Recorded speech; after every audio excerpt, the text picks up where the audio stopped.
Hey folks, it's the 100 before 40. Today we are in Polokwane for the Polokwane City Marathon. I think I did not check the terms and conditions. But folks, something strange happened in Polokwane. As soon as I got to the start line, I fell in love. So, Fanta, I'm getting married.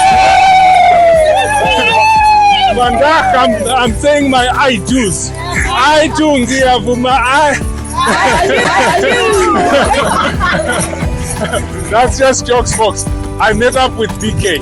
Those who know, you know. BK from Energy FM and Choice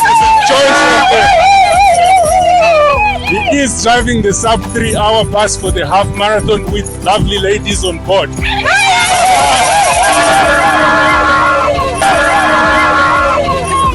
So BK, welcome to my 100 before 40 channel. Thank you, pleasure. There you go, folks. And ladies, thank you for your time. Enjoy the race. Okay, now it's time to file for divorce.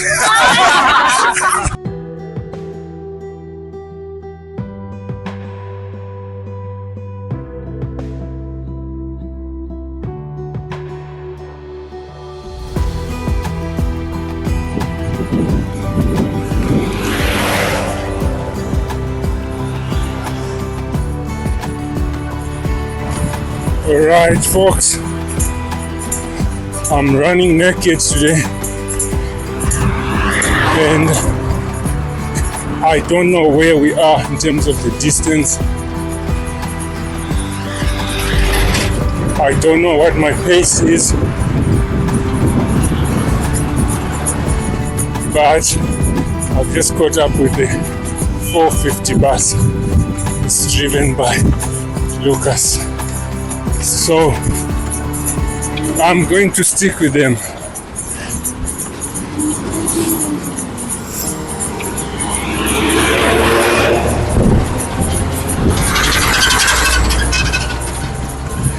As I said, I'm going to stick with them because they have a defined pace.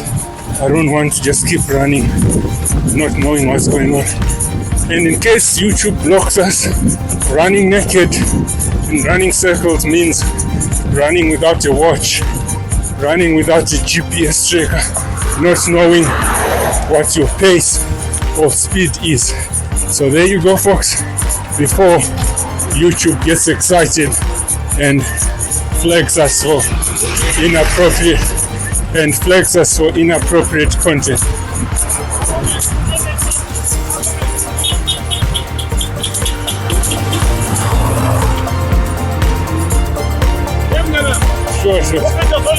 Sure.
Right, folks, this is a proof of life video.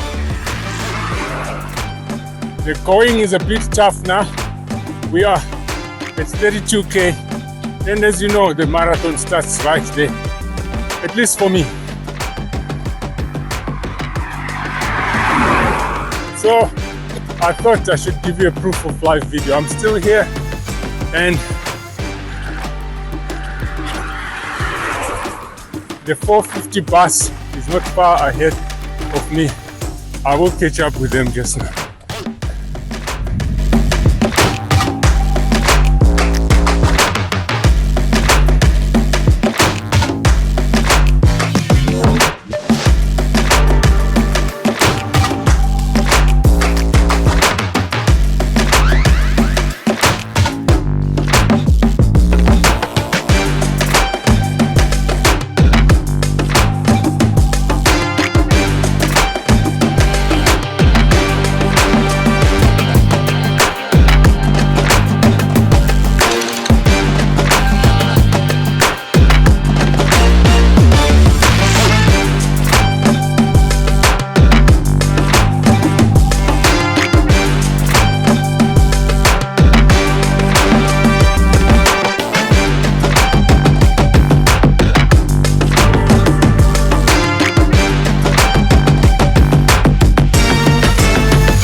Okay, folks, this is now the post-race update, the post-race review. But before we get into details about that, folks, we just need to talk about the man in the dress, the bride that I married and then divorced at the race.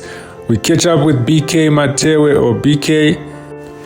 BK, welcome to the 100 before 40, and let's go straight into it. What is the story behind that dress? Thanks, Fari. Well, the dress or the costume, because it's me celebrating 1 year of being a bus driver, and the significance of this costume is that I am officially married to running. Well, that's unbelievable, because running a marathon is difficult. Running itself is difficult. I mean, I could not run in that dress for 5 kilometers, but you do it for 21 kilometers, 3 hours. How do you manage to do that?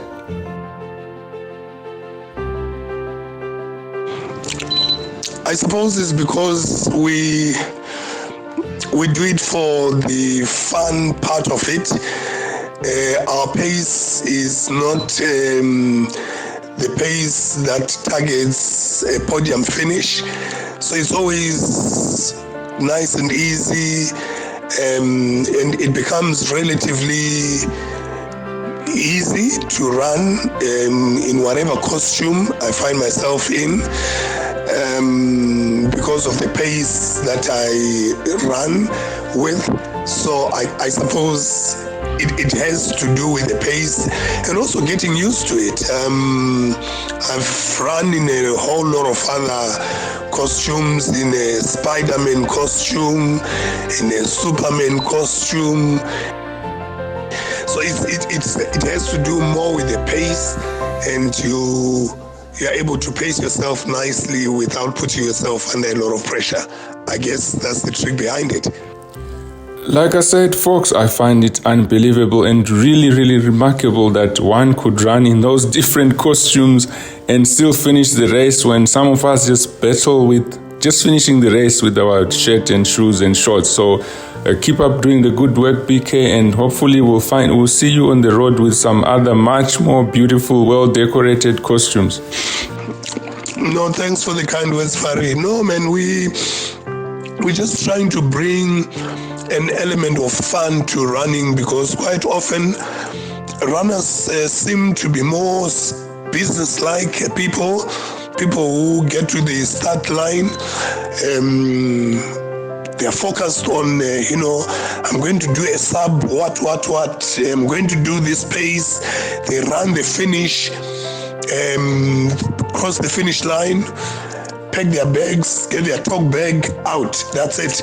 And I think just like in any other sport, if you look at any other sport, there will always be those elements that bring a bit of humor.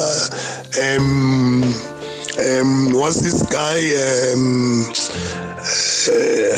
Why am I forgetting his name? The guy, man, who always at sporting events, the one who always invades pitches, and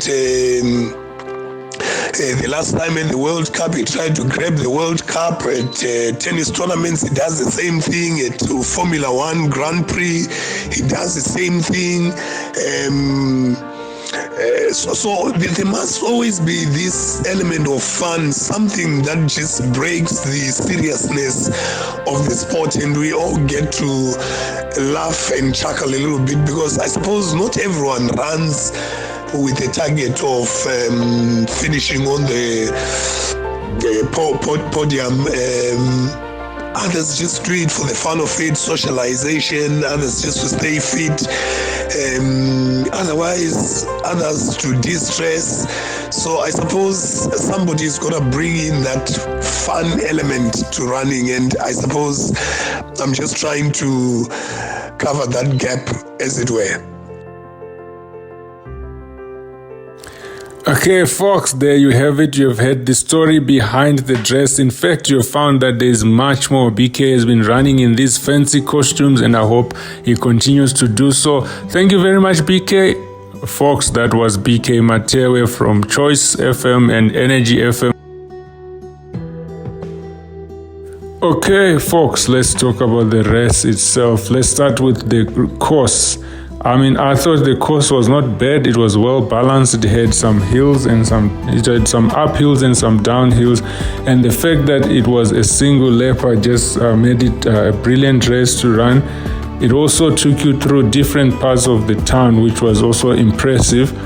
However, there were some downsides, and the first one being that there were no route markers on the road. You just didn't know where you were, especially if you were running naked like me. There was nothing to show you that you are now at 15, 20, 25, that sort of thing. Until 40 kilometers, that's when I saw it was written on the road 40. But before that, you just had to go by faith, which was not a good thing, especially if you are running in the back and you're trying to get a qualifying time and you need to see whether your watch is really accurate. When it says 40, you're at 40. I think with a little bit of effort, the organizers could have easily dealt with that. The aid stations were quite average. There was just water and coke, and some of them had something to eat. But the guys that were manning them were quite helpful. They tried their best. Even when we got to one or two that didn't have water, they still tried their best to try and encourage us that the next one would be stocked, and they're trying their best to sort out the water situation. And again, folks, these are like small things that with a bit of effort and paying attention, they can be avoided. I think in this modern day and age, to be having a race that runs out of water at one or two water tables is, in my view, just not acceptable. Other than that, folks, there was nothing really to write home about. It was just an average race, one that those who were seeking to qualify for comrades at least got a chance to qualify. Those that were running for just leisure like me, just to add to the 100 before 40, we did get a chance to run. Is it something that I would do again? Definitely, I would do it again. Polokwane is not so far from where I stay. As I always say, it's probably just a 3.5 hour drive. So it's one of the accessible places where if there's a race, I would definitely go. Do I encourage you to do it? Yes, if you've never done one of those races in Polokwane, you probably want to try this out, because the routes sometimes tend to be almost the same. And on this one, we ran a huge part of the route that we had run on the previous run. So there you have it, folks. That was marathon number 96 of 100 before 40 as we continue moving towards that 100. If you enjoyed this video, folks, please give us a first thumbs up, and if you have not done so yet, please hit the subscribe button, hit the bell so that you get notifications when we post something new. Until the next one, folks, is cheers from the 100 before 40.